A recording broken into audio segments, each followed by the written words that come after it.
ఏ బాటైనా పర్వాలేదంట, సమయంతో సాగటమే మన సింపుల్ సిద్ధాంతం.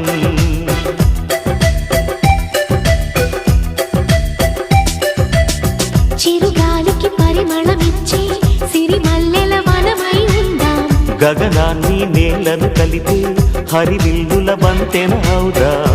ఆనందం అంటే అర్థం మనమందా, ప్రతి పూట పాతై సాగే హుషారు సరిగమలో. ఎన్నో ఎన్నో రాగాలుండే సంగీతం కాదా, చల్లకి నవ్వుల కేరింత.